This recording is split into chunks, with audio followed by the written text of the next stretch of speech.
Good evening, ladies, and welcome to Thursday Facebook Live. So it's going to be Thursdays for a little while because I'm supposedly getting my dancing in Tuesday or Wednesday night. So far it hasn't happened because I keep booking clients in. Clients first, that's a good thing, but I do need to book dancing in. So it's going to happen, ladies. I'm going to tell you when it's going to happen. So for those of you that don't know me, my name is Stephanie. I am the curator, the coach of the Amazing Women Who Don't Drink group. So welcome if you're new. I do Facebook Lives. I try and do them every week and pick up on things that are going on in the group. So if you've got any questions for me, please ask and I will do my best to answer them. I also get experts in from time to time. So we've had the amazing Gwen. Check out her video in the video section. Hi Delia, lovely to see you. And I do occasionally do alcohol-free interviews. We had the lovely Laurie in the other day, which was fantastic. And tonight's video, I'm going to be talking about feeling like you are missing out, because there's been a bit of a conversation about it in the group. But before I go on, if you're new, please watch the welcome video, super important at the top of the page. Then watch the videos in the files section, everything you need to know about alcohol, really important. There's also all the Facebook Lives are in the video section as well of this page. So there's loads of Facebook Lives about different subjects. So if you're struggling, get in there, get stuck in and watch some of those videos because they're all about different themes. If you hover over the video, you can see the title of it as well. Loads of blogs on my website, some blogs from ladies, which is great for inspiration. There's also an ebook. So in the files section, there's a recommended reading list. The ebook link is in there, I think, or it's on the post with the welcome video. And also there are online programs if you need a bit of extra help. Just a reminder, super busy in here. If you need me, tag me or private message me. The way the Facebook algorithm is working at the moment, it means that I'm probably not going to see a lot of stuff. It's changed quite a lot. So yeah, please tag me or private message me if you need me for anything. So, feeling like you are missing out. Okay, now there's a few things I want you to think about. If this is you, if you're early days or maybe you're a few months in, it doesn't really matter. There's no sort of time limit to this thing. We're all different. And you're feeling like you're missing out, you know? What I want you to do is really take a minute and think about what is it you're missing specifically. Okay, I want you to get really specific about this because what we can do is we can get really caught up in generalized thinking. So it feels like because you're focusing on alcohol and you're reducing or you're taking a break, you know, you've taken something away, and sometimes we focus on the thing that we take away. But actually it's not. It's so much more than that. Hi Regina, lovely to see you. So there's so much attached to our lifestyle with alcohol.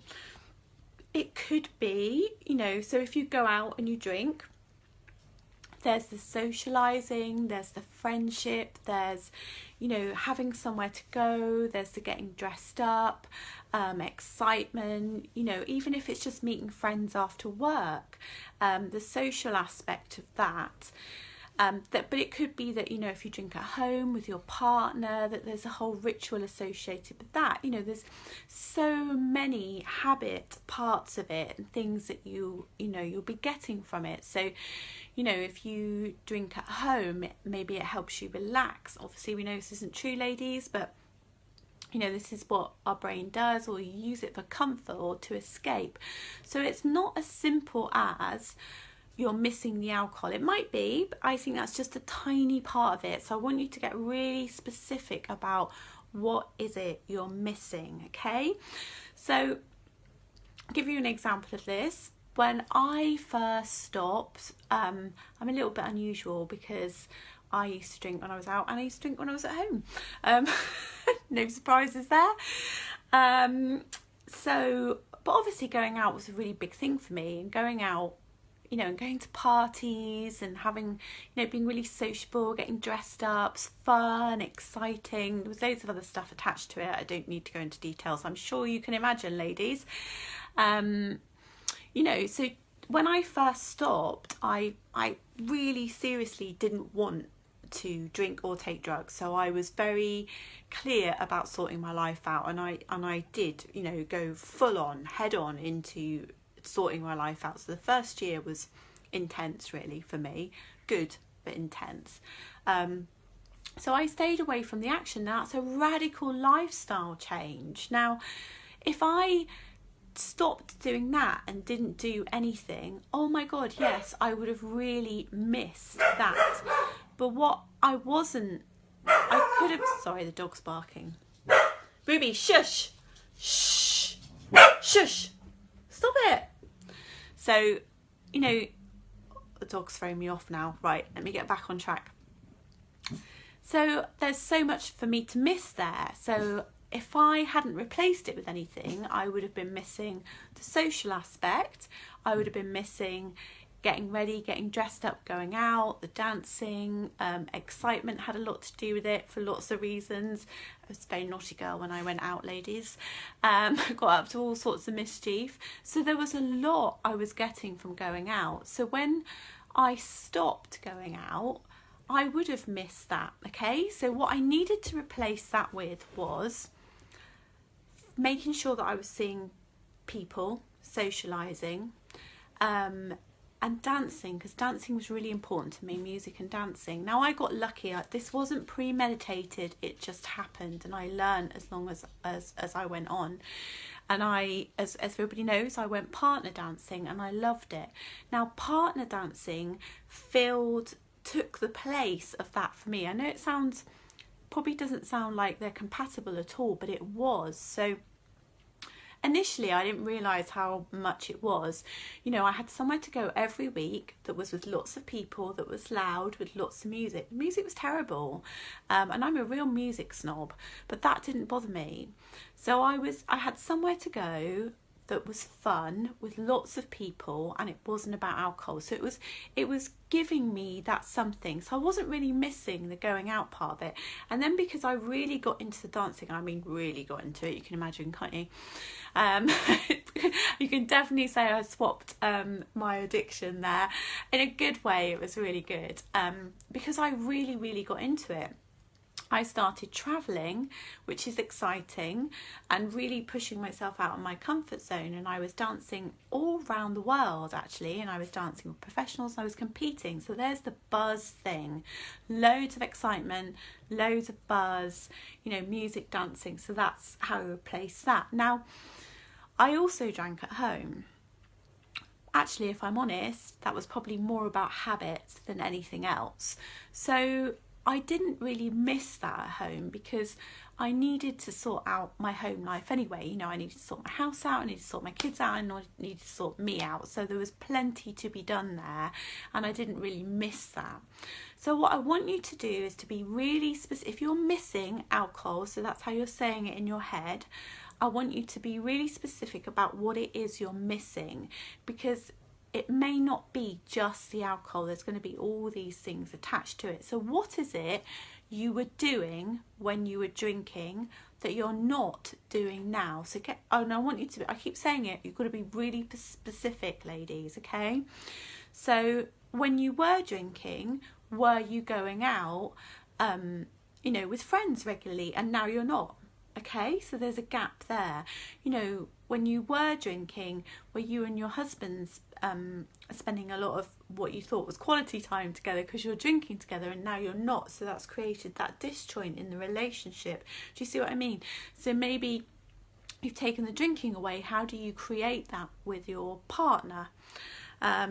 Okay, so I want you to think about how else you can, you know, create these things. So the first thing is thinking about the things that you're missing. It's not just the alcohol, what else is it? And then how else can you get those things? So what's missing and how else can you get those things? So take, let's just take the lady that goes out once a week with work, and she loves that and she has a great time with work friends, but she stopped drinking, she's in her first month, and she realises she hasn't been out with work at all because she wants to make it easier for herself, and that's absolutely fine. If you feel okay to go out with work friends and you feel strong enough to do that, then do it. You know, that's absolutely fine, and have an alcohol-free drink, and if you're struggling, leave early. So, but if you really, really don't want to, you need to find another way where you can socialise. So it's thinking about who can you meet for breakfast, who can you meet for coffee, you know, different activities you can do. Okay. The other part of this is choice. Choice is really important to us in our heads, okay? So you are responsible for your life. You are. And this was a real turning point for me, realising this. Sounds really simple, doesn't it? Okay. Now, I want you to play around with this in your head so that you get it, so that you're choosing to do this. You're choosing to reduce, you're choosing to take a break, and you're choosing to stop, and your reasons why you are choosing, okay? Yes, there might be lots of noise from the outside. That's always really difficult. But ultimately, it's your body and your life, and it's your choice, okay? So I want you to get really clear about why you are doing this, and then pay attention to your language and make sure that you're using the language of choice. So I choose now, okay, so it's changed for me obviously. Now I choose to not drink because I want to be as healthy as I possibly can be. A huge part of that, as you know, ladies, is about reducing my risk of cancer for lots and lots of reasons. You know, I want to do my best to keep myself as healthy as possible, so that I don't become unwell. So I choose to not drink for that reason. When I first stopped, I chose, I don't know if choose is the right word, but it almost needs to, but it was definitely my choice, and I wanted it, but it needs to be a bit stronger than that, really. I had to, because I wanted my life to be different. So it was my choice, okay? So I want you to reframe it in your head as well. Get the language right.